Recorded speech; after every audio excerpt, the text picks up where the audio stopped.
Spice and Wolf, Volume 15, The Coin of the Sun-Eye by Isuna Hasekura. Lawrence and Holo, our beloved traveling merchant and wise wolf duo, venture towards the town of Lesko, located within the vast mining belt controlled by the Debau Company. Their journey is prompted by rumors of a mercenary group bearing the name of Myuri, one of Holo's long-lost packmates from Yoitsu, her homeland. While the prospect of encountering a connection to her past fills Holo with a mix of hope and apprehension, Lawrence grapples with his own insecurities and the lingering awkwardness from a recent disagreement. Their initial concerns about the Debau Company, rumored to be assembling an army to conquer the Northlands, are quickly dispelled upon arriving in Lesko.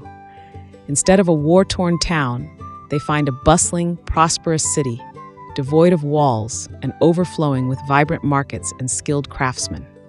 A peculiar edict proclaims the town's dedication to freedom, with no regulations or restrictions imposed on its inhabitants. Holo, initially withdrawn and contemplative due to the potential encounter with Myuri, slowly warms up to the lively atmosphere of Lesko.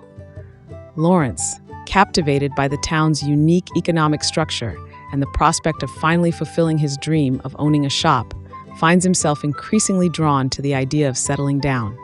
The story takes an emotional turn when Lawrence and Holo reach the Myuri mercenary company's lodgings. A tense encounter with Luward Myuri, the young captain of the company, reveals that he is a descendant of Holo's packmate. Luward bears a piece of Myuri's claw engraved with a bittersweet message. "It's been a while." Overwhelmed with a mix of grief and joy, Holo cries in Lawrence's arms, finally receiving closure on a connection severed centuries ago. Despite fulfilling the promise to deliver Myuri's message, a lingering sense of unease hangs over both Lawrence and Holo. The town's unusual prosperity, coupled with the Debau Company's seemingly illogical economic practices, raises suspicions about their true motives. The discovery of an extremely favorable exchange rate for Lumione gold pieces, the most valuable currency in the world, further deepens the mystery. Holo, with her sharp wit and outsider's perspective, points out the absurdity of the situation. Why wouldn't the Debau Company, already possessing a wealth of gold, exploit the exchange rate themselves? The question leads them down a rabbit hole of investigation, questioning the town's inhabitants and meticulously analyzing the flow of money. The pieces of the puzzle start to fall into place when Lawrence realizes the true purpose behind the Debau Company's actions. Their seemingly illogical practices, including the influx of silver coins brought in by mercenary groups and the rumors of war, are all part of a grand scheme to conquer the Northlands, not through military might, but through economic dominance. By establishing a new, stable currency and fostering a thriving trade network, the Debau Company aims to bind the fragmented territories of the Northlands under its influence, rendering traditional warfare obsolete.